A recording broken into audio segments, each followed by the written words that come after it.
Subscribe करें शेखावाटी उत्कर्ष classes को और बेल आइकन पर क्लिक करें ताकि लेटेस्ट वीडियो अपडेट आपको तुरंत मिल सकें। नमस्कार दोस्तों, मैं BL सैनी। स्वागत है आपका आपके YouTube चैनल शेखावाटी उत्कर्ष क्लासेज में। दोस्तों, आज हमें भारतीय संविधान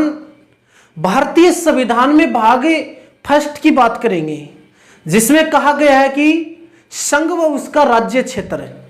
दोस्तों, मैं आपको एक बात बता दूं कि हमने संविधान के बहुत से वीडियो देखे हैं, बहुत से वीडियो बनाए हैं। उसमें संविधान का परिचय हमने पढ़ा दिया, रेगुलेटिंग एक्ट है यानी गुलाम भारत का संविधान हमने पढ़ाया है, और हमने संविधान सभा का निर्माण किया, संविधान का निर्माण हो गया, प्रस्तावना पढ़ ली, अनुसूचियां पढ़ ली, सारी की सारी बातें हमने पढ़ ली थी। ठीक है, अब आज दोस्तों हम संघ व उसका राज्य क्षेत्र की बात करते हैं। दोस्तों, मैं एक बात बता दूं आपको कि आप जो ये आज का वीडियो देखोगे संघ व उसका राज्य क्षेत्र, मैं इसको गहराई से पढ़ाऊंगा। आज के इस वीडियो में मैं संघ व उसके राज्य क्षेत्र में एक एक राज्य की बात बता दूंगा कि कौन सा राज्य है, किस समय पर बना था। मैं सारी बात बता दूंगा कि केंद्र शासित प्रदेश प्रारंभ में कितने थे, यानी पहले 1956 ईस्वी में 6 केंद्र शासित प्रदेश हो गए, फिर इसके बाद में 7 केंद्र शासित प्रदेश हुए, फिर 2019 में 9 केंद्र शासित प्रदेश हो गए, फिर पुनः वर्तमान में 8 केंद्र शासित प्रदेश हो गए। प्रारंभ में कोई राज्य नहीं थे, प्रारंभ में इकाइयां थी, फिर इसके बाद में 1956 ईस्वी में 14 राज्य बने। फिर इसके बाद में कौन सा राज्य कब बनता है, एक एक राज्य की हम डेट पढ़ेंगे। तो दोस्तों, मैं आपको बता दूं कि आप इस वीडियो को अंत तक जरूर देखें, और यह वीडियो इतनी गहराई से पढ़ाऊंगा कि किसी भी एग्जाम में बैठ जाना, यहां से क्वेश्चन बाहर नहीं जाएगा। परंतु शर्त यह है, इस वीडियो को ध्यान से पढ़ना और इसको गहराई यानी अच्छे से पढ़ना इसको। ठीक है, तो हम बात करते हैं संघ व उसका राज्य क्षेत्र, संघ व उसका राज्य क्षेत्र। अब दोस्तों, मैं आपको बात बता दूं कि संविधान में जैसे मान लो कि अनुच्छेद 395 थे, मूल संविधान में 22 भाग थे और 8 अनुसूचियां थी, यही बात हुई थी। अब इसमें भाग फर्स्ट में अनुच्छेद 1 से 4 तक है, यानी अनुच्छेद 1 से 4 है, जिसमें संघ व उसका राज्य क्षेत्र है। फिर भाग 2 आ जाएगा, उसमें अनुच्छेद 5 से 11 है, उसमें नागरिकता का प्रावधान है। भाग 3 में मौलिक अधिकार है, अनुच्छेद 12 से 35। फिर भाग 4 में नीति निर्देशक तत्व है, अनुच्छेद 36 से 51 है। फिर इसके बाद में भाग 4 के अनुच्छेद 51 के उसमें मौलिक अधिकारों की मौलिक कर्तव्य की बात करेंगे। फिर इसके बाद में भाग 5 आएगा, जिसमें संघ सरकार का प्रावधान किया गया है, उसमें अनुच्छेद 52 से अनुच्छेद 52 से 151 तक है। फिर इसके बाद में भाग 6 आएगा, उसमें राज्य सरकार का प्रावधान किया गया है और अनुच्छेद 152 से 237 तक प्रावधान किया गया है। फिर भाग 7 वो डिलीट हो जाता है। भाग 8 आएगा, उसमें केंद्र शासित प्रदेशों का प्रावधान किया गया 239 में। तो वो बात तो साथियों हम धीरे धीरे पढ़ते जाएंगे, यानी इन जितने भी मैंने आपको आज ये बात बताई है उनको बारीकी से पढ़ेंगे। तो सबसे पहले आज हमें बात करते हैं भाग फर्स्ट की, संघ व उसका राज्य क्षेत्र। अब मेरी बात को समझना साथियों, संविधान का भाग प्रथम है।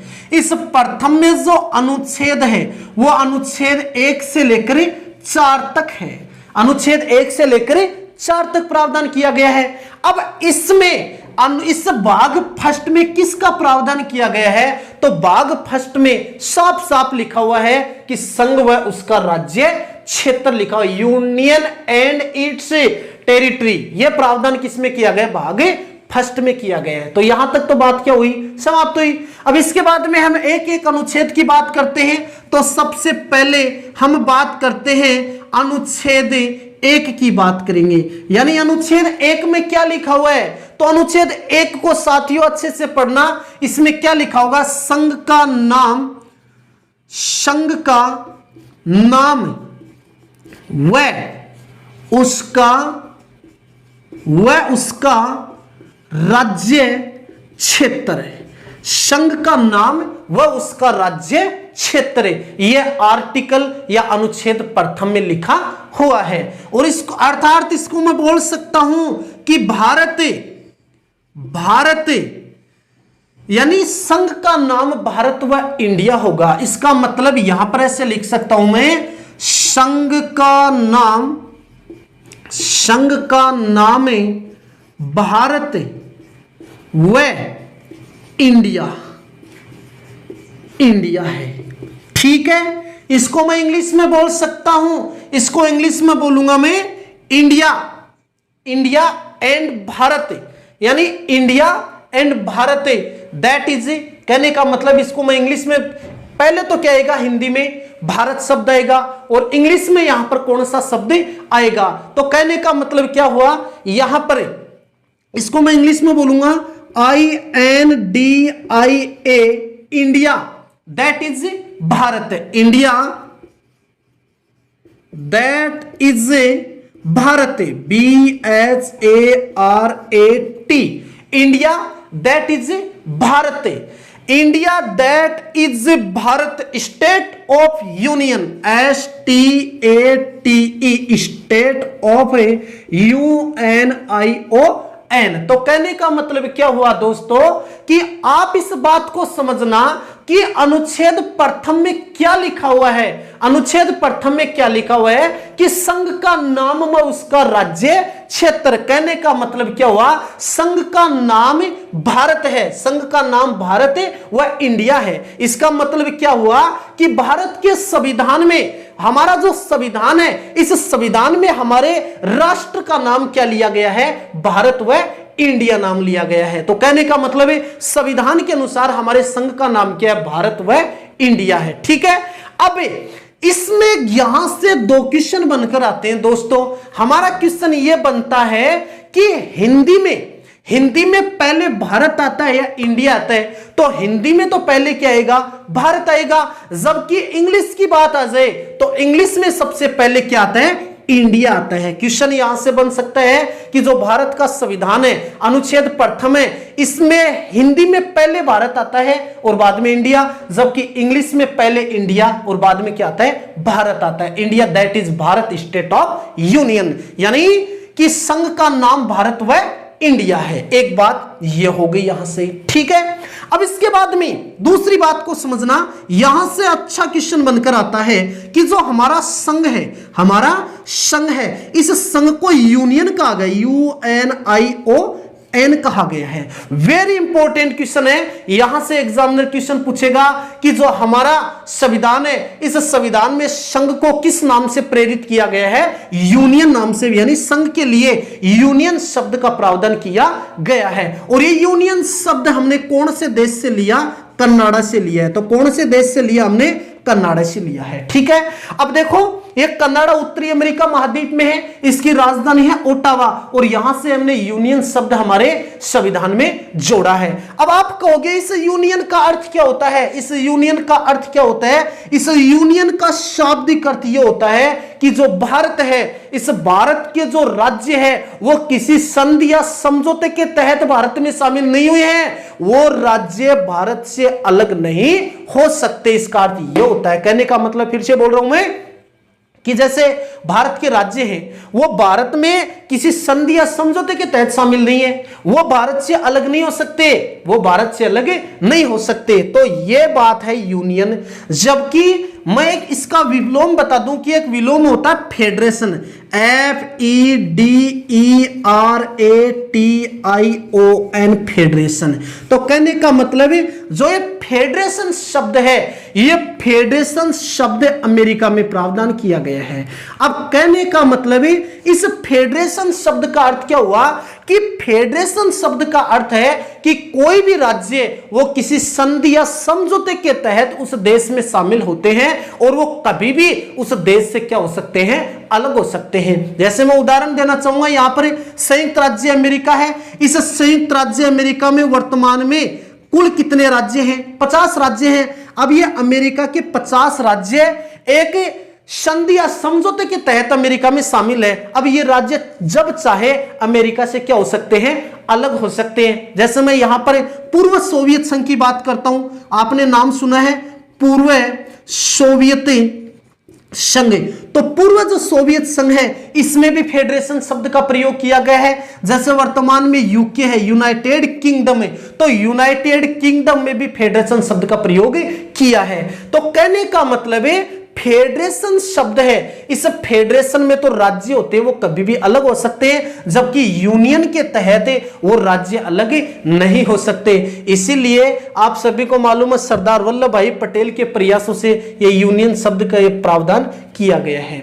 दोस्तों मैं बता दूं कि एग्जाम में क्वेश्चन यहीं से ज्यादा आते हैं, यानी एग्जामिनर कंफ्यूज करता है कि भारत में यानी संविधान में किस शब्द का प्रयोग किया गया, फेडरेशन शब्द का, यूनियन का। तो ध्यान देना उसमें फेडरेशन शब्द का प्रयोग नहीं किया गया है, हमारे संविधान में यूनियन शब्द का प्रयोग किया गया है और यह कन्नाडा से लिया गया है। दोस्तों आप इसको जितना पढ़ोगे आपका जैसे मान लो कंफ्यूज हो वो जितनी दूर होगी। आपको मालूम है कि भारतीय संविधान का निर्माता डॉक्टर भीमराव अंबेडकर है। उस व्यक्ति ने एक बड़ी बात कही थी शिक्षा के बारे में कि शिक्षा शेरनी का वह दूध है, यानी शिक्षा शेरनी का वह दूध है जो व्यक्ति इसे जितना पिएगा, जो व्यक्ति इसे जितना पिएगा वो व्यक्ति उतना ही दहाड़ेगा।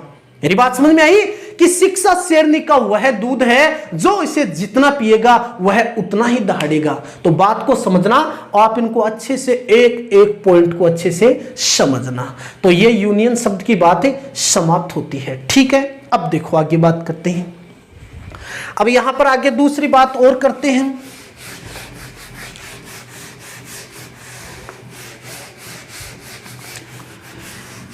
अब जैसे कि भारत है, ये भारत है 3 प्रकार से राज्यों में विभाजित है। जैसे मान लो एक तो राज्य क्षेत्र, एक तो राज्य क्षेत्र है और एक है संघ शासित, संघ शासित क्षेत्र है और एक है वर्जित क्षेत्र या वर्जित राज्य, जो एक ही बात है। अब देखो ये भारत 3 श्रेणियों में बटा हुआ है। कहने का मतलब एक तो राज्य क्षेत्र, जैसे वर्तमान में 28 राज्य हैं, केंद्र शासित प्रदेश 8 है और वर्जित राज्य 0 है। कहने का मतलब है कि ये राज्य होंगे, ये संघ शासित प्रदेश, और वर्जित का मतलब क्या होगा कि जैसे मान लो कि कोई भी, जैसे मान लो कि कोई भी दूसरा कोई बाहरी राज्य है वो भारत में शामिल करना है तो वो उसे वर्जित, या इसको मैं क्या बोल सकता हूं, सॉरी दोस्तों, अर्जित बोल सकता हूं। तो अर्जित राज्य के तहत, अर्जित क्षेत्र के तहत उसे भारत में मिलाया जाता है। ठीक है, ये हमारा कौन सा, यानी अनुच्छेद प्रथम क्या होता है, समाप्त होता है। ठीक है, अब इसके बाद में हम अनुच्छेद 2 की बात करते हैं। देखो तो जो अनुच्छेद 2 है, इस 2 में क्या प्रावधान किया गया है, साफ साफ इसमें लिखा हुआ है कि नए राज्यों का प्रवेश,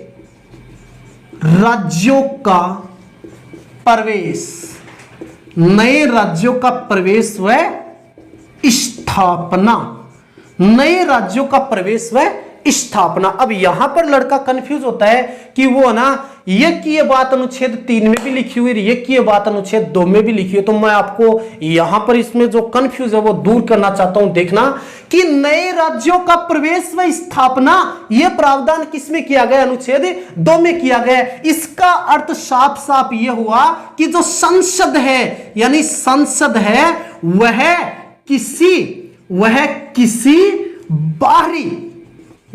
किसी बाहरी राज्यों या क्षेत्र को भारत में शामिल करे सकती है, शामिल कर सकती है। कहने का मतलब है कि भारत के जो बाहरी क्षेत्र है, जैसे पाकिस्तान के कोई क्षेत्र है वो भारत में आ जाए, जैसे बांग्लादेश का कोई क्षेत्र है वो भारत में आ जाए, चीन का कोई क्षेत्र है वो भारत में आ जाए, तो भारत के जो बाहर के राज्य हैं या जो क्षेत्र है उनको अनुच्छेद 2 के तहत हम भारत में मिला सकते हैं। और यह मिलाने का कार्य कौन करेगी, भारत की संसद करेगी, और इस संसद को ही यह अधिकार है। अब ध्यान देना, यहां से 2 क्वेश्चन और बनते हैं।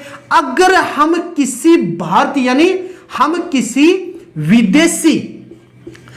विदेशी राज्य को अगर भारत में शामिल करना है, किसी विदेशी राज्य या क्षेत्र को भारत में शामिल करना है, तो संसद क्या करेगी, साधारण बहुमत से, संसद क्या करेगी, साधारण बहुमत से उसे पारित कर देगी। जबकि अगर भारत का कोई क्षेत्र है वो विदेश को देना है, यानी किसी अन्य देश को देना है या भारत से बाहर देना है किसी दूसरे देश को, तब संसद अपने 2/3 बहुमत से पारित करेगी। कहने का मतलब क्या हुआ, अगर हमें किसी दूसरे देश के क्षेत्र को भारत में शामिल करना चाहते हैं तो संसद अपने साधारण बहुमत से उसे क्या कर देगी, पारित कर देगी। अगर कोई भारत का क्षेत्र है वो हम किसी दूसरे देश को देना चाहते हैं तब संसद अपने 2/3 बहुमत से क्या करेगी, पारित करेगी। तो कहने का मतलब है हम किसी क्षेत्र को लेना चाहते हैं तो साधारण बहुमत से पारित कर देंगे, नॉर्मल है। अगर देंगे तो उसमें बड़ा हमें क्या, यानी साधारण बहुमत नहीं होगा, वो 2/3 बहुमत से पारित करना होगा। जैसे मैं एक उदाहरण देना चाहूं कि आप यह कैसे समझोगे कि जो बाहरी राज्य है उसको भारत में कैसे मिलाया जाता है। जैसे आप मुझे एक बात बता दो कि गोवा है, वर्तमान में भारत का गोवा राज्य है, और यह गोवा राज्य सन 1961 ईस्वी में भारत में मिलाया गया था कि नहीं मिलाया गया था? और यह किससे छीना गया था? पुर्तगालियों से छीना गया था। बताओ कि जो पुर्तगाली हैं, इन पुर्तगालियों से, यानी कहने का मतलब भारत सरकार 1961 ईस्वी में पुर्तगालियों पर कार्यवाही करती है और इस गोवा को भारत में शामिल कर लेती है। कौन से अनुच्छेद के तहत है? 2 के तहत। क्यों? क्योंकि उस समय गोवा भारत का हिस्सा नहीं था, वो किसका था?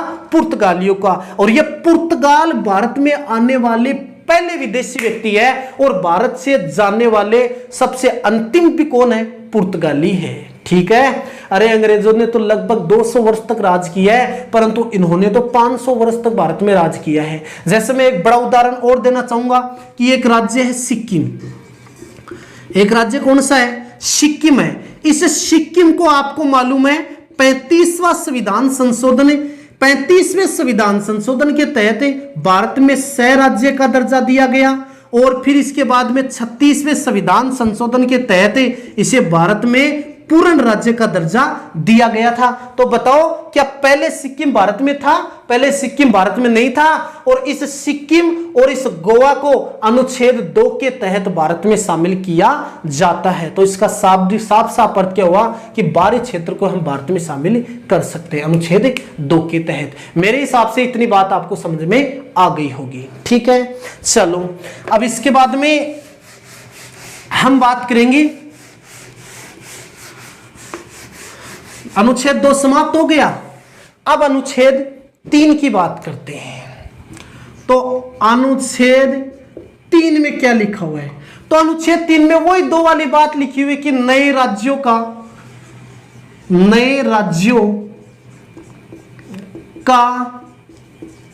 प्रवेश व स्थापना, या मैं इसको क्या बोल सकता हूं, मैं इसको बोल सकता हूं राज्यों के क्षेत्रों, ठीक है, सीमाओं व नामों में परिवर्तन। इस बात को समझना सबसे इंपॉर्टेंट कौन सा अनुच्छेद है? 3 इंपॉर्टेंट है। देखो कैसे इंपॉर्टेंट है, अब समझना कि जो अनुच्छेद 3 है इसमें साफ लिखा हुआ है कि नए राज्यों का प्रवेश व स्थापना। लेकिन ये कौन से राज्य है? ये भारत के अंदर होंगे, ये भारत के बाहर नहीं होंगे। अनुच्छेद 2 में तो भारत के बाहर की बात की गई थी, जबकि अनुच्छेद 3 में भारत के अंदर की बात की गई है। और इसमें साफ लिखा है कि नए राज्यों का प्रवेश व स्थापना, या इसी 3 में साफ कहा गया है कि राज्य के क्षेत्रों में, उनकी सीमाओं में व उनके नामों में परिवर्तन किया जा सकता है। जैसे मैं उदाहरण देना चाहूंगा कि कहने का मतलब अनुच्छेद 3 के तहत जैसे भारत के राज्य है, जैसे आंध्र प्रदेश नया राज्य बना, गुजरात बना है, ठीक है, जैसे तेलंगाना राज्य बना है, जैसे जम्मू कश्मीर लद्दाख है, ये नए केंद्र शासित प्रदेश बन गए हैं। तो ये अनुच्छेद 3 के तहत बने हैं। जैसे क्वेश्चन आ जाए कि जम्मू कश्मीर है, जम्मू कश्मीर या फिर तेलंगाना है, तेलंगाना नया राज्य किस अनुच्छेद के तहत बना? 3 के तहत बना। जैसे उनकी सीमाओं में परिवर्तन, सीमाओं का मतलब यहां पर क्या होगा? जैसे हमारा राजस्थान है, इस राजस्थान में अगर संसद चाहे तो इस राजस्थान का टुकड़ा करे, यहां पर इसको नया राज्य भी बना सकती है, इसको नया राज्य भी बना सकती है, या संसद चाहे तो जो दो राज्य हैं उन दो राज्यों को काटकर एक नया राज्य भी बना सकती है। संसद चाहे तो वो जैसे 3-4 राज्य हैं इनके क्षेत्र को काट करके वो नया राज्य भी बना सकती है। जैसे राजस्थान की कोई सीमा है वो मध्य प्रदेश को भी दे सकती है, यानी राजस्थान की कोई क्षेत्र है छोटा वो मध्य प्रदेश को दे सकती है, मध्य प्रदेश का क्षेत्र है वो राजस्थान को भी दे सकती है। तो इसका मतलब यह हुआ कि भारत के अंदर जितने भी राज्य हैं उनकी सीमाओं में संसद परिवर्तन कर सकती है और उन नए राज्यों का निर्माण भी कर सकती है। तीसरी बात, नामों में परिवर्तन, संसद चाहे तो किसी भी राज्य का नाम बदल सकती है, किसी भी राज्य का नाम बदल सकती है, किसी भी क्षेत्र का नाम बदल सकती है, किसी भी शहर का नाम बदल सकती है। यह पावर अनुच्छेद 3 के तहत सिर्फ और सिर्फ किसके पास है? संसद के पास है। किसके पास है? यह पावर सिर्फ और सिर्फ संसद के पास है। और संसद अपने साधारण बहुमत से इन नए राज्यों का निर्माण, सीमाओं में परिवर्तन, नाम में परिवर्तन कर सकती है, सिर्फ और सिर्फ साधारण बहुमत से कर सकती है। कन्फ्यूज मत होना साथियों। आप कहोगे कि ऐसे कोई उदाहरण दो कि नामों में परिवर्तन हुआ, जैसे उड़ीसा है, उड़ीसा का आज नाम है ओडिशा, वो अनुच्छेद 3 के तहत नाम परिवर्तन, जैसे कलकत्ता, कलकत्ता का नाम कोलकाता हो गया, इसी अनुच्छेद 3 के तहत हुआ। नहीं हुआ क्या? मुझे ये बताओ। जैसे मान लो इलाहाबाद है, इलाहाबाद का वर्तमान में नाम है प्रयागराज, वो प्रयागराज नाम इसी के तहत ही तो हुआ ना। तो कहने का मतलब है अनुच्छेद 3 के तहत इन नामों में, सीमाओं में, क्षेत्रों में परिवर्तन किया जा सकता है और साधारण बहुमत से यह कार्य कौन करेगी? संसद करेगी। ठीक है।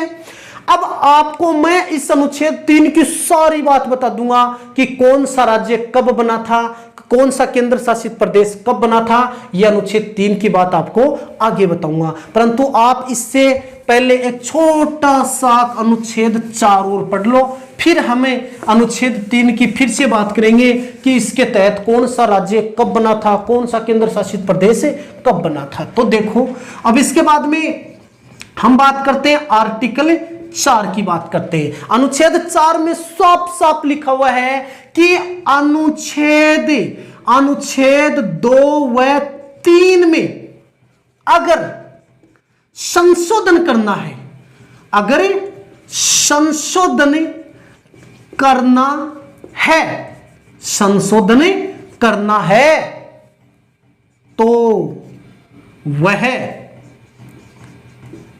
अनुच्छेद 368 के तहत नहीं होगा।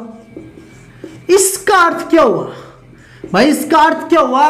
अनुच्छेद 4 साफ साफ बोलता है कि अगर हमारी संसद है, वो अनुच्छेद 2 और अनुच्छेद 3 जो अभी हमने पढ़ा है उसमें वो संशोधन करना चाहती है, तो वो संशोधन अनुच्छेद 368 के तहत नहीं होगा। वह संशोधन सिर्फ और सिर्फ वह संशोधन, यानी वह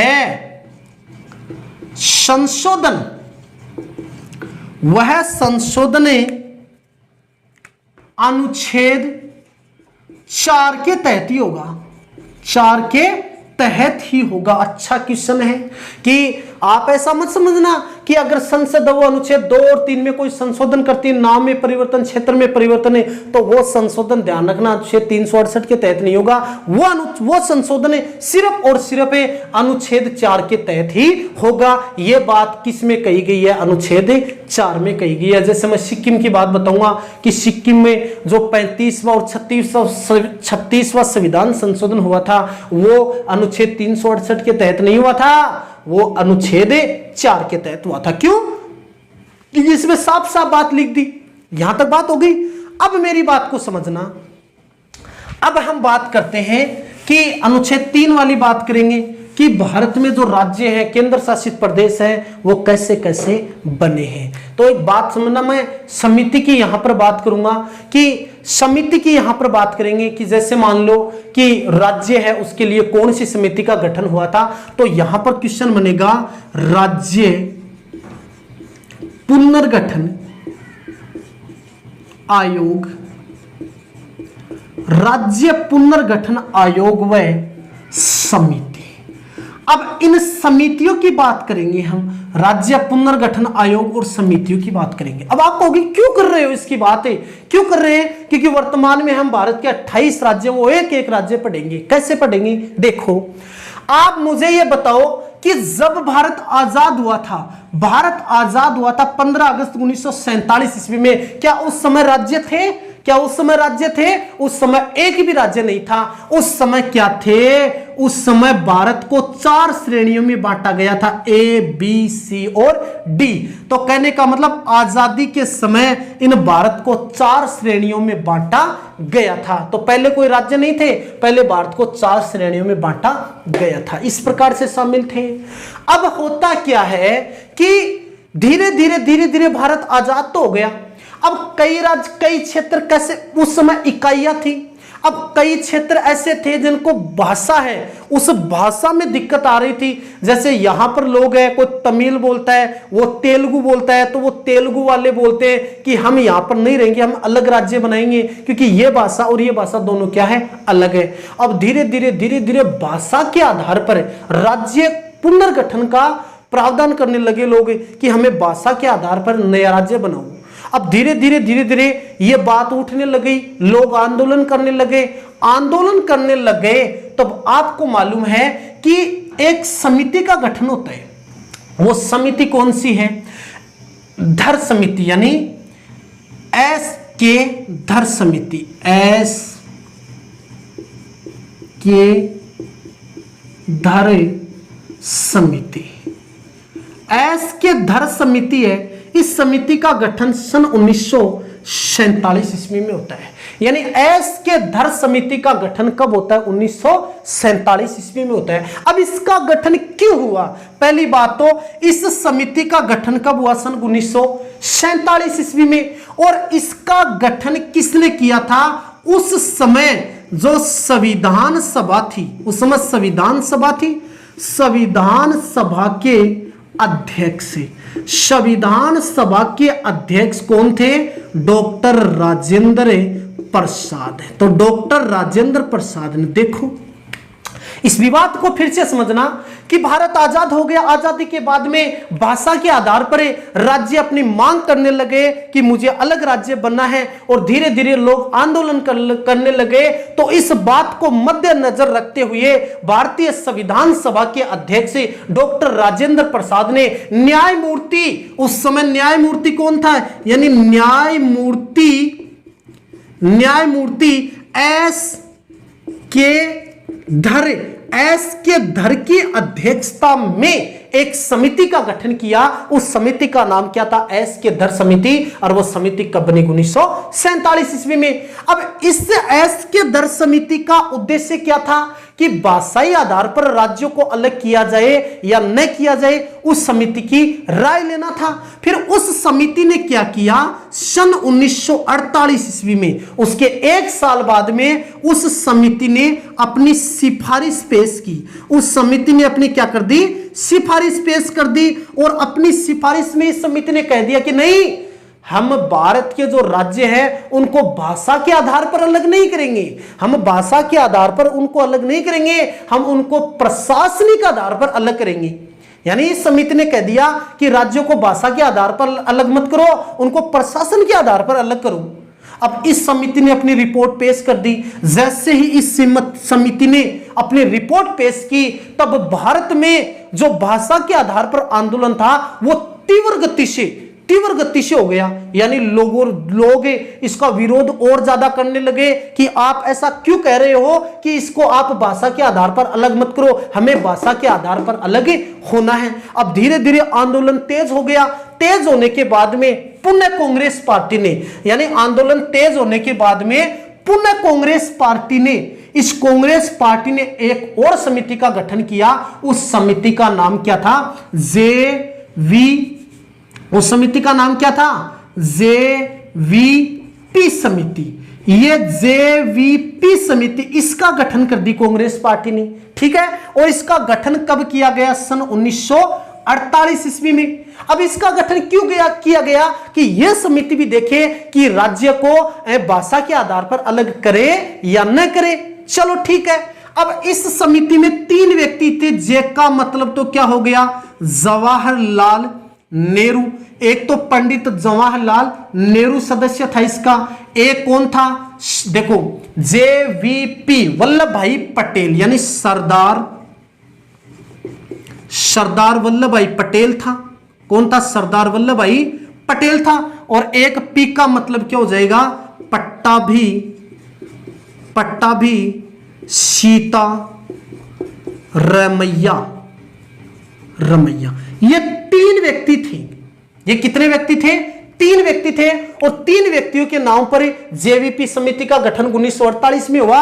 और इस समिति ने यह समिति जांच करती है कि राज्यों को भाषा के आधार पर अलग किया जाए या नहीं किया जाए। फिर इस समिति ने अगली साल सन 1949 ईस्वी में अपनी रिपोर्ट क्या कर दी, इसने पेश कर दी। और रिपोर्ट में इस समिति ने भी साफ साफ कह दिया कि राज्यों को भाषाई आधार पर नहीं बनाया जाएगा। इस समिति ने भी क्या कह दिया कि हम राज्यों को भाषा के आधार पर अलग नहीं करेंगे, हम राज्यों को प्रशासन के आधार पर क्या करेंगे, अलग करेंगे। अब समझना, इसने भी मना कर दिया, इसने भी मना कर दिया, तो बताओ आंदोलन बड़ा तेज होगा कि नहीं होगा। आंदोलन भारत में और बड़ा तेज हो गया, इतना भयानक रूप ले लेता है। अब लेने के बाद में यहां पर एक सबसे बड़ा हादसा हो जाता है, यानी इन समितियों के बनने के बाद में एक बड़ा यहां पर क्या हो जाता है, हादसा हो जाता है। अब वो हादसा क्या होता है देखो, यानी कहने का मतलब है यहां पर हादसा क्यों हो गया, क्योंकि जैसे मान लो ये JVP समिति है, इसे JVP समिति ने अपनी रिपोर्ट भी पेश कर दी। रिपोर्ट इसने पेश कर दी। अब रिपोर्ट पेश करने के बाद में अचानक क्या था, एक कांग्रेस पार्टी का, यानी उस समय कांग्रेस पार्टी बड़ी थी, तो कांग्रेस पार्टी का एक सदस्य था।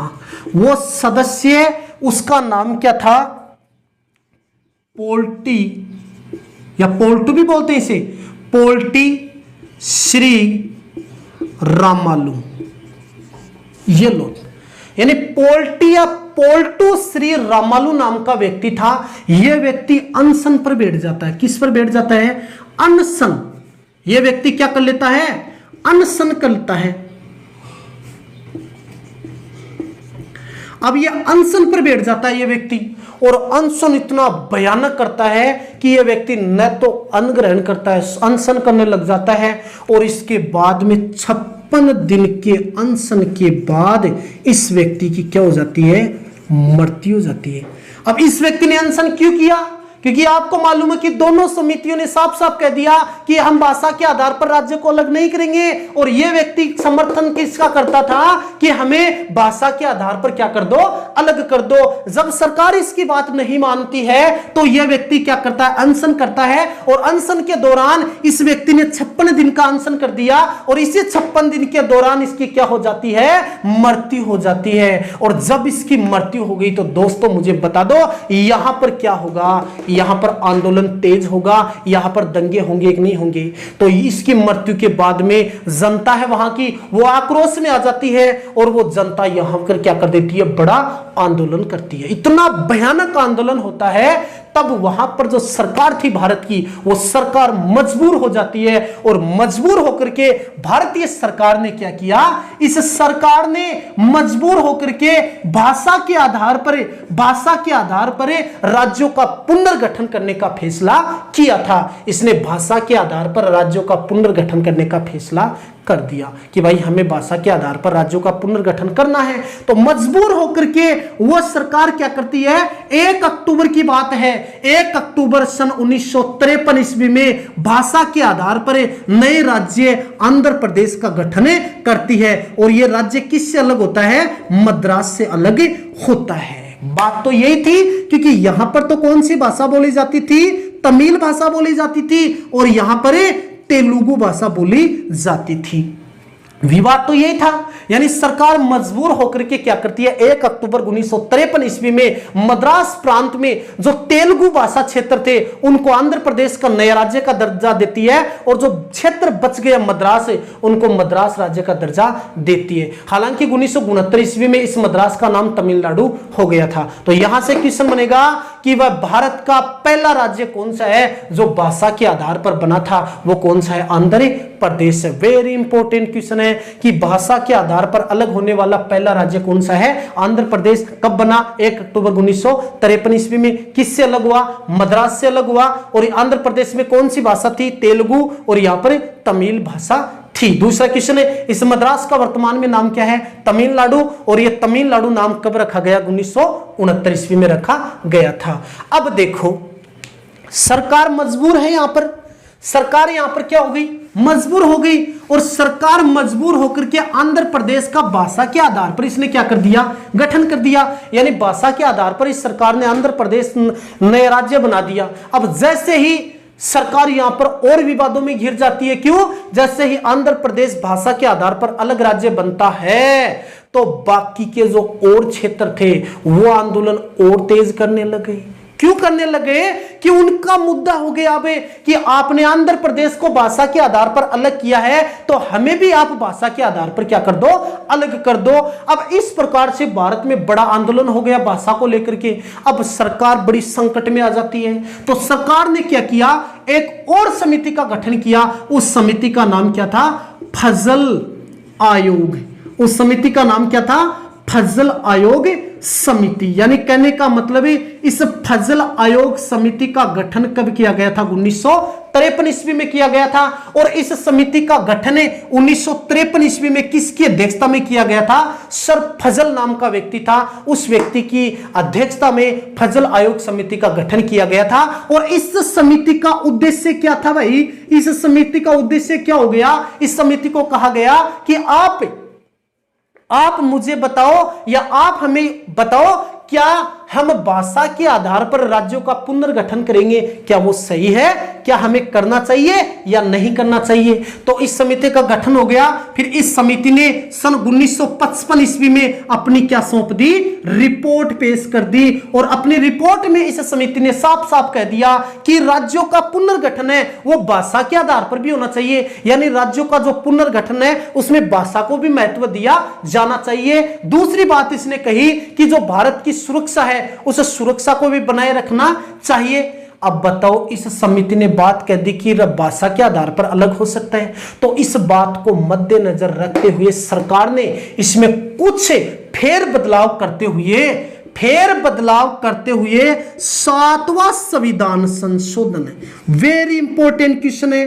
तो इसमें फेर बदलाव करते हुए सरकार ने क्या किया, 7वां संविधान संशोधन सन 1956 ईस्वी में लाती है। और इसमें क्या करती है, राज्य पुनर्गठन आयोग।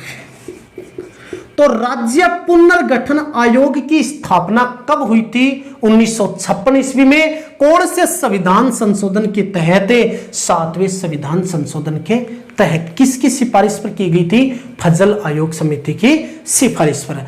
अब बताओ, राज्य पुनर्गठन आयोग है, इस राज्य पुनर्गठन आयोग के तहत सबसे पहला कार्य क्या होगा, सबसे पहला कार्य यह होगा, जो अब तक भारत में जो 4 श्रेणी की इकाइयां हैं उन इकाइयों को आज के बाद में क्या कर दिया जाएगा, समाप्त कर दिया जाएगा। यानी इस गठन में साफ साफ कह दिया कि भारत में जो 4 इकाइयां ABCD उनको तो क्या कर दो, समाप्त कर दो। और आज के बाद हम नया राज्य और नए केंद्र शासित प्रदेश की स्थापना करेंगे। तो अब राज्य पुनर्गठन आयोग के तहत देखो क्या होगा। अब बात करेंगे राज्य की, तो ऐसे ही थोड़ी ना राज्य बन गया, ऐसे ही थोड़ी ना राज्य बने थे। अब राज्य तो अब बनेंगे, अब आएगा मजा पढ़ने का, देखना, देखते जाओ आप क्या होता है यहां पर। अब इसके बाद में राज्य पुनर्गठन आयोग हो गया, यानी राज्य पुनर्गठन आयोग। इसका प्रावधान कब हुआ, 1956 ईस्वी में। और इसमें पहली बात तो क्या की गई, जो राज्य को यानी भारत को या संघ को 4 श्रेणी में बांटा गया उसको तो कर दो समाप्त, और यहां पर क्या कर दो, नए राज्य बना दो। तो उस समय 14 तो क्या बनाए गए, राज्य बनाए गए और 6 वहां पर क्या बनाए गए, केंद्र शासित प्रदेश बनाए गए। अब यहां पर आप कंफ्यूज मत होना, लड़का कंफ्यूज हो जाएगा। बड़ी बड़ी एग्जामों में एग्जामिनर ऐसे ही कंफ्यूज करता है। वो एग्जामिनर कंफ्यूज कैसे करता है, देखो इस बात को। यहां से पहला क्वेश्चन क्या बनेगा, पहला क्वेश्चन क्या बना कि राज्य पुनर्गठन आयोग या 1956 ईस्वी में कितने राज्य थे, 14 राज्य थे। कितने केंद्र शासित प्रदेश थे, 6 केंद्र शासित प्रदेश। या प्रश्न बन सकता है कि प्रारंभ में कितने राज्य थे, 14 राज्य थे और कितने केंद्र शासित प्रदेश थे, 6 केंद्र शासित प्रदेश। फिर इसके बाद में राज्य की बढ़ोतरी धीरे धीरे होती है, केंद्र शासित प्रदेश बढ़ते हैं, वो मैं आपको अब बताऊंगा। तो सबसे पहले कि पुनर्गठन के तहत जो 14 राज्य और 6 केंद्र शासित प्रदेश थे वो कौन कौन से थे, मैं आपको बता दूं वो 14 राज्य कौन कौन से थे।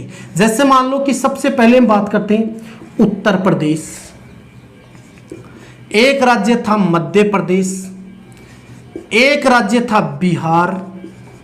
कौन सा राज्य था, बिहार राज्य था। एक राजस्थान है, ये राजस्थान था। जम्मू एंड कश्मीर था।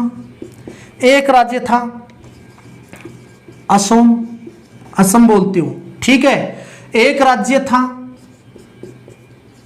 उड़ीसा, उस समय से उड़ीसा कहा जाता था, ठीक है। फिर एक राज्य था उड़ीसा हो गया।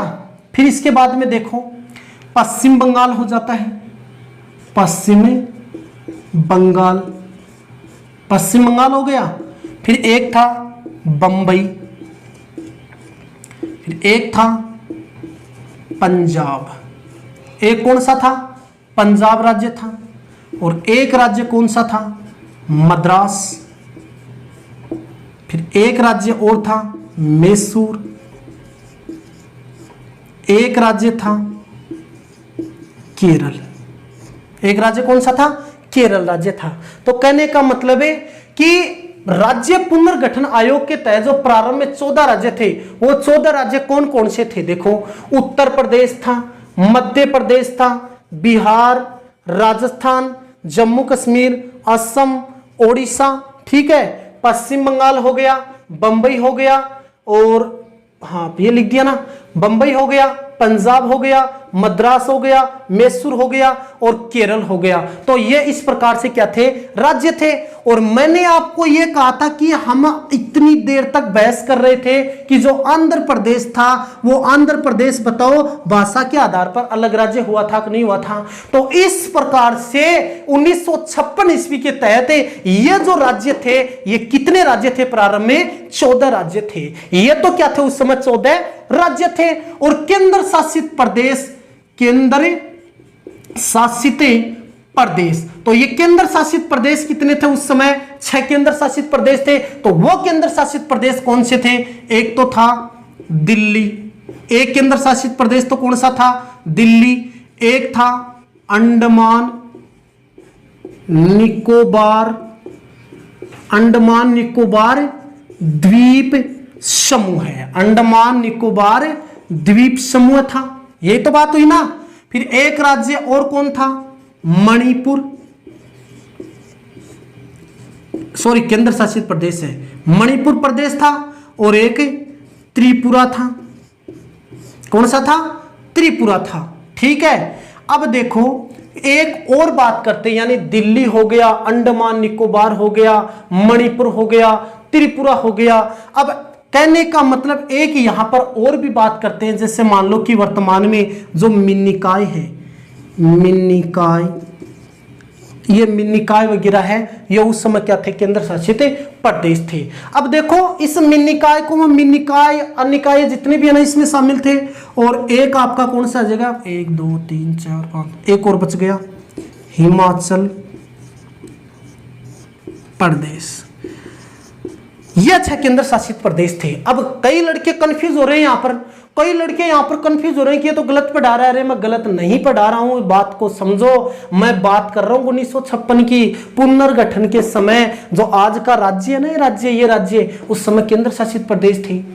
बात बताऊंगा एक एक, फिर ये राज्य कब बनते हैं। तो आप इसका स्क्रीनशॉट लो पहले तो, कि ये तो उस समय राज्य थे और ये उस समय केंद्र शासित प्रदेश थे, ठीक है। तो 14 की तो बात हो गई, 14 की तो क्या हो गई, बात हो गई। अब इसके बाद में और बात करते हैं, देखो और बात करेंगे। अब 14 के बाद में हमें पूरे राज्य, एक एक राज्य को पढ़ना पड़ेगा। तो देखो चलो, इसके बाद में अब और राज्य की बात करेंगे, तो और राज्य को आप अच्छे से समझना यहां पर। अब इसके बाद में भारत का 15वां राज्य बनता है, 15वां राज्य। और वो 15वां राज्य कौन सा बनता है, सबसे पहले 15वां राज्य कौन सा बनेगा, तो आपको मालूम है 15वां राज्य कौन सा बनेगा, गुजरात बनेगा। और ये गुजरात कब बना था, 1 मई 1960 ईस्वी में। मजदूर दिवस आता है 1 मई को, तो 1960 ईस्वी को। और ये अलग किससे हुआ था, बंबई से अलग हुआ था। किससे अलग हुआ था, बंबई से अलग हुआ था। एक बात हो गई। अब दूसरी बात देखो यहां पर। अब दूसरी बात और करते हैं कि 16वां राज्य और बनता है। 16वां राज्य कौन सा बनता है, तो 16वां राज्य 1963 ईस्वी को बनता है, यानी 16वां राज्य 1963 को। और वो कौन सा बनता है, नागालैंड बनता है। ये लो, कब बनता, 1963 में। और किससे अलग होता है नागालैंड, असम से अलग होता है। हो गया। फिर इसके बाद में 17वां राज्य बनेगा। और ये 17वां राज्य यहां पर कौन सा बनेगा, हरियाणा बनेगा, हरियाणा। और हरियाणा 1966 में बनता है। और ये किससे अलग होता है, पंजाब से क्या हो गया, अलग हो गया। फिर इसके बाद में 18वां राज्य बनता है। और वो 18वां राज्य कौन सा बनता है, हिमाचल प्रदेश, हिमाचल प्रदेश। बताओ हिमाचल प्रदेश कब बना, सन 1973 में। अब आप कहोगे किस राज्य से अलग हुआ, तो ये किसी राज्य से अलग नहीं होता है। ये हिमाचल प्रदेश स्वयं पहले क्या था, केंद्र शासित क्या था, प्रदेश था। तो ये स्वयं क्या था, केंद्र शासित प्रदेश था। और फिर इस केंद्र शासित प्रदेश हटा करके इसे क्या कर दिया जाता है, नया राज्य बना दिया जाता है। फिर इसके बाद में आपको मालूम है 1972 ईस्वी में 3 नए राज्यों का निर्माण होता है। तो 19, 20, 21 एक साथ 3 राज्यों का निर्माण होता है। एक साथ 3 राज्यों का निर्माण होता है। उसका सूत्र है MMT। M का मतलब तो यहां पर मणिपुर हो जाएगा। M का मतलब मणिपुर, सॉरी मेघालय, मेघालय ले लो, यहां पर मेघालय हो गया। M का मतलब मणिपुर हो जाएगा। और T का मतलब है त्रिपुरा हो जाएगा। मेरी बात समझ में आ रही है कि कहने का मतलब है कि 19, 20, 21 3 राज्यों का निर्माण एक ही वर्ष होता है। वो कब होता है, सन 1972 ईस्वी में होता है। मेघालय, मणिपुर, त्रिपुरा, MMT। अब ये आपको मालूम है कि ये जो मेघालय, ये किससे अलग होता है, ये मेघालय तो होता है असम से अलग होता है। और ये दो बच गए, कितने बच गए, 2 बच गए। ये स्वयं पहले क्या थे, केंद्र शासित, ये पहले क्या थे, केंद्र शासित प्रदेश थे। तो इनको हटा दिया जाता है। आप मेरी बात को समझना, अगर वास्तव में आप तैयारी कर रहे हो तो इस एक एक तारीख को समझना मैं कह क्या रहा हूं। यहां पर समझ में आ रही है मेरी बात है। 72 में कितने बन गए, 3 और बन गए। इस प्रकार से कितने राज्य हो गए, 21 राज्य हो गए। ठीक है। फिर इसके बाद में आपको मालूम है कि 22वां राज्य बनता है। और 22वां राज्य कौन सा बनता है, सिक्किम बनता है। 22वां राज्य कौन सा बनता है, सिक्किम बनता है। सिक्किम से वेरी इंपॉर्टेंट क्वेश्चन बनेगा। सिक्किम को सन 1975 ईस्वी में भारत में शामिल किया जाता है। उस समय ये भारत में था ही नहीं। मैंने कहा था अनुच्छेद 2 की बात आ गई। अब आई मेरी बात याद है कि अनुच्छेद 2 में क्या लिखा हुआ था कि कोई बाहर का राज्य है वो भारत में आ सकता है। क्या ये बाहर का राज्य था, भारत में आया। फिर अनुच्छेद 4 में मैंने क्या लिखा कि अगर उसमें संशोधन करना है तो वो अनुच्छेद 4 के तहत होगा, न कि वह अनुच्छेद 368 के तहत होगा। तो बताओ इसमें संशोधन होगा कि नहीं होगा। और वो संशोधन कौन सा बना, पहली बात तो 35वां संविधान संशोधन बना और इसमें सिक्किम को किसका दर्जा दिया गया? सह राज्य का दर्जा दिया गया। फिर इसके बाद में पुनः 36वां संशोधन होता है और इसमें इसे पूर्ण राज्य का दर्जा दिया जाता है। तो मेरे हिसाब से तो यहां पर क्वेश्चन है बनेगा अच्छा कि भारत का 22वां राज्य कौन सा था? सिक्किम था। सिक्किम भारत का 22वां राज्य कब बनता? 1975 ईस्वी में। और सिक्किम को सह राज्य का दर्जा कौन से संविधान संशोधन के तहत दिया जाता है? 35वें संविधान संशोधन के तहत सिक्किम को भारत का पूर्ण राज्य का दर्जा कौन से संविधान संशोधन के तहत दिया जाता है? 36वें संविधान संशोधन 1975 ईस्वी के तहत दिया जाता है। तो मेरे हिसाब से साथियों यहां तक 22 राज्यों तक आपको समझ में आ गया होगा। आप इसका स्क्रीनशॉट ले सकते हो। ठीक है, इसको मिटा रहा हूं मैं एक बार। अब देखो 22 राज्य तक तो हमारी बात क्या होगी? समाप्त हो गई। मेरी बात को समझना। अब 22 राज्य के बाद में हम बात करेंगे, देखो 23वां राज्य, 24वां, 25वां, 3 राज्य एक साथ बनते हैं। 23, 24 और 25 राज्य एक साथ बनकर आते हैं। कौन सा बना? 23वां। अब की बार यहां पर क्या बनेगा? देखो एम का मतलब क्या हो जाएगा? यह आ जाएगा अरुणाचल प्रदेश। ले लो अरुणाचल प्रदेश। ठीक है, यहां पर ले लो गोवा और यहां पर किसको ले लो? मिजोरम। ये लो, मेरी बात समझ में आई? इन 3 राज्यों को एक साथ शामिल किया जाता है सन 1987 ईस्वी में। अब आवश्यकता नहीं है रटने की, इतने रटने की आवश्यकता नहीं है। कहने का मतलब है भारत में 3 राज्य नए और बन गए, 23, 24, 25, मिजोरम, अरुणाचल प्रदेश और गोवा। इन 3 राज्यों को कब शामिल किया जाता है? सन 1987 ईस्वी में। अब ये मिजोरम है, ये मिजोरम आप बताओ किससे अलग हुआ? असम से अलग होगा कि नहीं होगा? या इसको छोड़ दे एक बार, इतनी बात समझो आप। तो कहने का मतलब है ये जो 3 राज्य हैं वो 1987 ईस्वी को बनते हैं। फिर इसके बाद में हम बात करते हैं 26, 27 और 28। पुनः यहां पर 3 राज्य और बनेंगे। पुनः यहां पर 3 राज्य और बनेंगे। अब वो कौन से बनेंगे? यहां पर बनेगा छत्तीसगढ़, यहां पर बनेगा उत्तराखंड और यहां पर बनेगा झारखंड। ठीक है, यह कब बनता है? 1 नवंबर 2000 ईस्वी में बनता है। 9 नवंबर 2000 ईस्वी में बनता है। 15 नवंबर 2000 ईस्वी को बनता है। तो कहने का मतलब क्या हुआ कि सन 2000 ईस्वी में 3 नए राज्यों की स्थापना हुई थी। गर्मी खूब है आज ही। 3 नए राज्यों की स्थापना होती है 2000 ईस्वी में। 26वां राज्य छत्तीसगढ़ 26 में आता है 6 और 26 यानी छत्तीसगढ़ में आता है 26वां छत्तीसगढ़, 27वां उत्तराखंड और 28वां कौन सा था? झारखंड था। साथियों छत्तीसगढ़ अलग होता है, ये किससे अलग होता है? मध्य प्रदेश से अलग होता है। और उत्तराखंड किससे अलग होता है? उत्तर प्रदेश से। और झारखंड अलग किससे होता है? बिहार से अलग हो सकता है। वेरी इंपॉर्टेंट क्वेश्चन बनेगा कि छत्तीसगढ़ राज्य किससे अलग हुआ? मध्य प्रदेश से। उत्तराखंड किससे अलग हुआ? उत्तर प्रदेश से। और झारखंड किससे अलग हुआ? बिहार से अलग हुआ।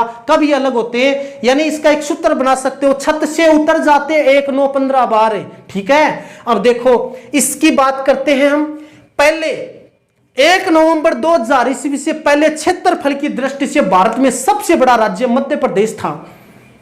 समझ में आ रही है मेरी बात है? यानी 1 नवंबर 2000 ईस्वी से पहले क्षेत्रफल की दृष्टि से भारत का सबसे बड़ा राज्य कौन सा था? मध्य प्रदेश था। और जैसे ही इस तारीख को मध्य प्रदेश से छत्तीसगढ़ अलग राज्य बनता है और उसी दिन राजस्थान क्षेत्रफल की दृष्टि से कौन से स्थान पर आ जाता है? 1 नंबर पे आ जाता है। मेरी बात यहां तक आपको शायद समझ में आ गई होगी। इसका स्क्रीनशॉट लेना चाहो तो ले सकते हो। चलो मिटाते हैं इसको। अब बताओ 28 राज्य बन गए। अब 28 राज्य बन गए तो बताओ भारत का 29वां राज्य कौन सा बनेगा? और 29वां राज्य भारत का तेलंगाना बनेगा। कौन सा बनेगा? तेलंगाना भारत का 29वां राज्य बनेगा। और यह कब बनता है? 2 जून को बनता है। 2 जून 2014 ईस्वी में यह तेलंगाना किससे अलग हो जाता है? आंध्र प्रदेश से अलग हो जाता है। तो क्वेश्चन बनेगा कि भारत का 29वां राज्य कौन सा बना था? तेलंगाना बना था। और कब बना था? यह कब बना था? 2 जून 2014 ईस्वी में क्या अलग बना था? ये देखो दोस्तों,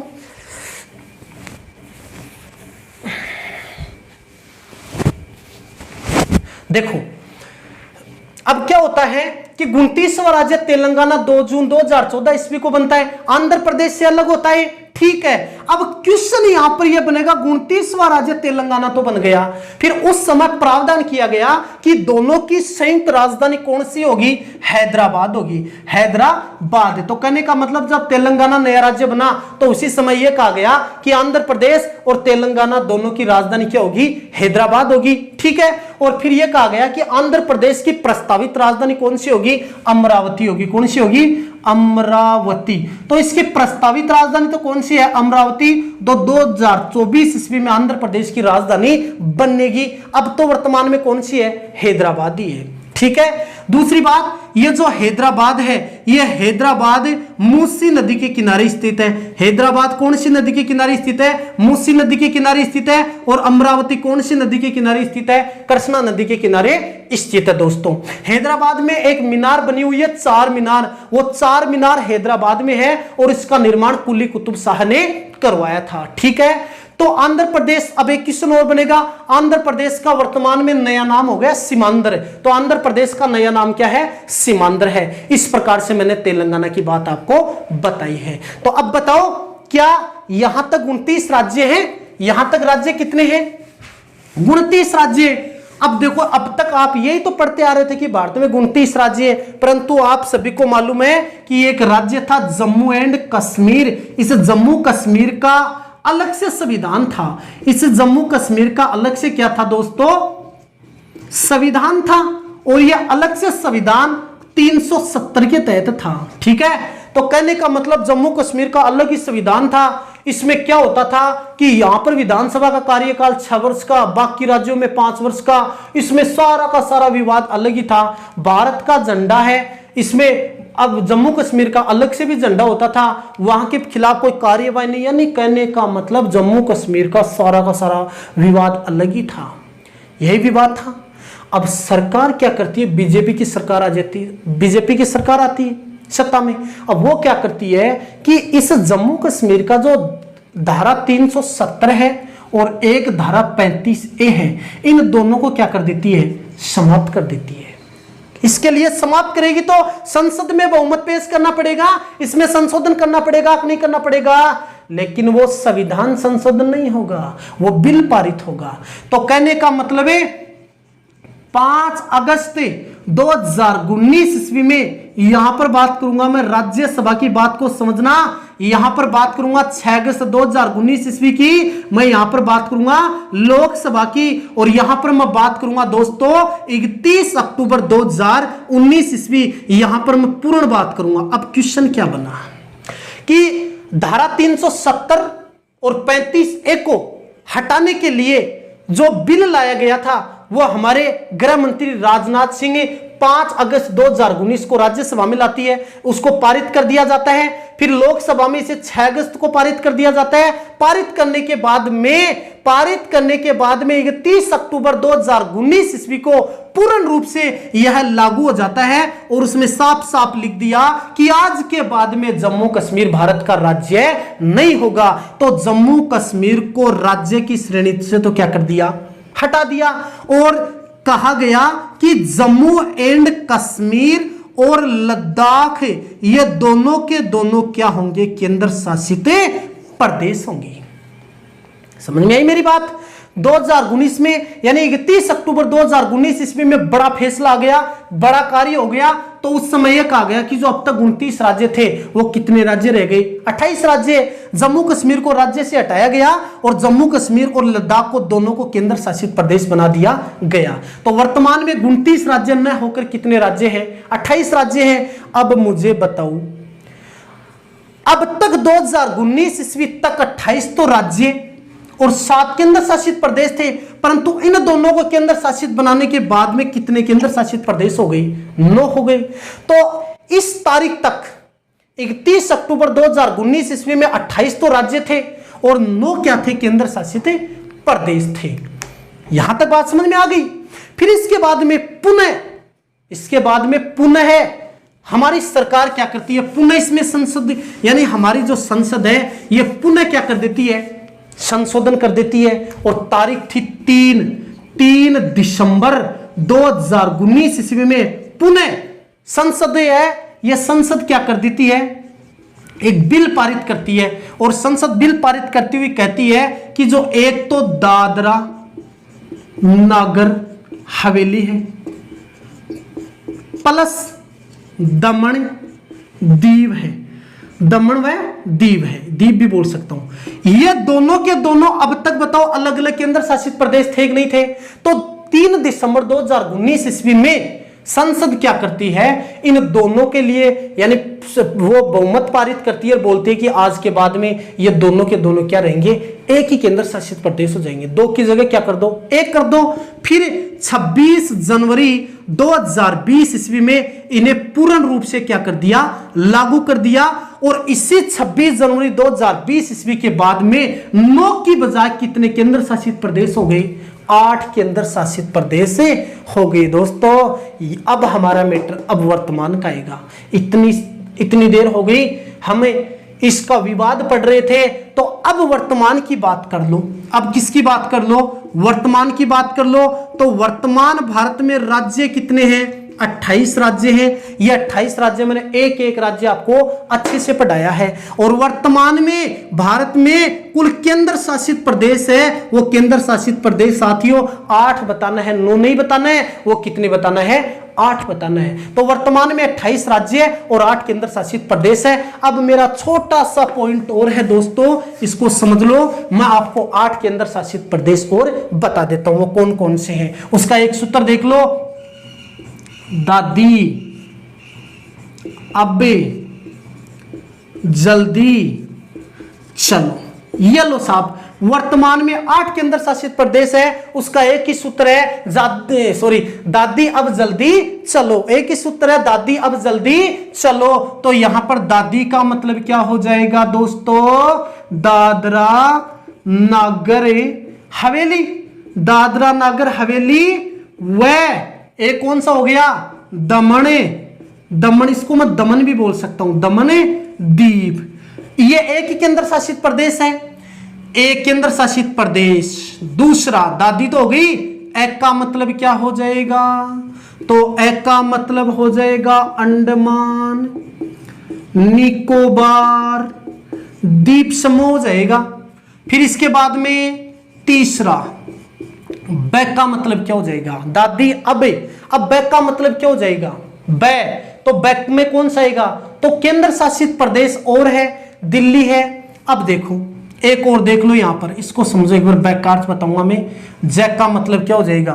तो जय यहां पर क्या हो जाएगा? इसको जोड़ सकते हो बै।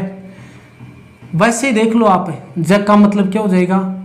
जल्दी।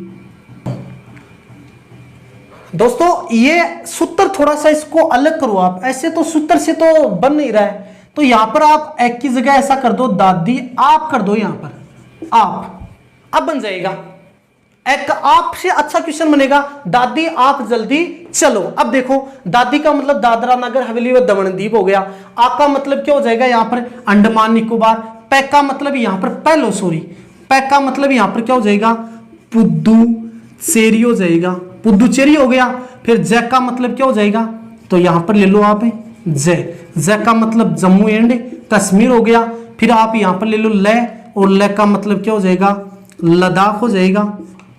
ठीक है। फिर च का मतलब क्या हो जाएगा? यहां पर च, और च बोले तो चंडीगढ़ हो जाएगा यहां पर। और लो का मतलब क्या हो जाएगा? लो। तो यहां पर लो का मतलब क्या हो जाएगा? लो।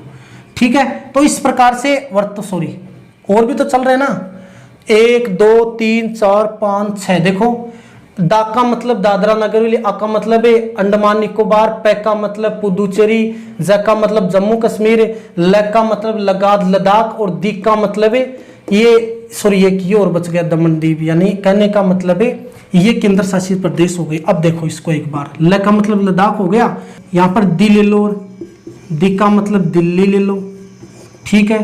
फिर च का मतलब हो जाएगा चंडीगढ़,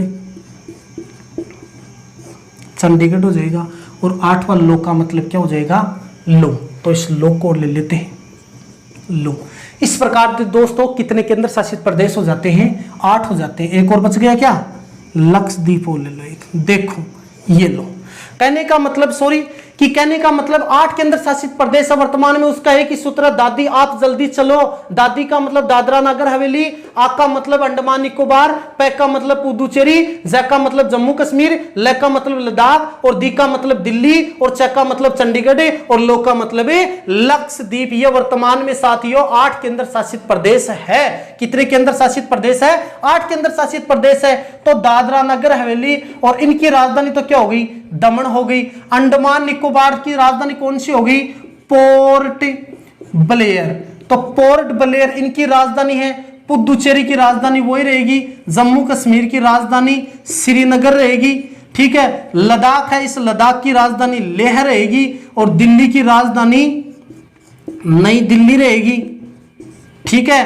चंडीगढ़ की राजधानी ये रहेगी, लक्षद्वीप की राजधानी कवारती रहेगी, ठीक है। तो इस प्रकार से वर्तमान में ये तो केंद्र शासित प्रदेशों की राजधानी और ये 8 केंद्र शासित प्रदेश हैं। तो दोस्तों आज हमारा जो भाग 1 है वो पूर्ण रूप से क्या हो गया है, समाप्त हो गया है। अगर ये वीडियो आपको अच्छा लगे, आपके समझ में आए, तो आप इसे शेयर जरूर करना। अगर आप इसे शेयर करोगे तो किसी दूसरे भाई का भी क्या हो सकता है, भला हो सकता है। दोस्तों अगले वीडियो में हमें भाग 2 नागरिकता को लेकर आएंगे। तब तक आप बने रहिए, अपना प्यार हमें देते रहिएगा, ठीक है दोस्तों।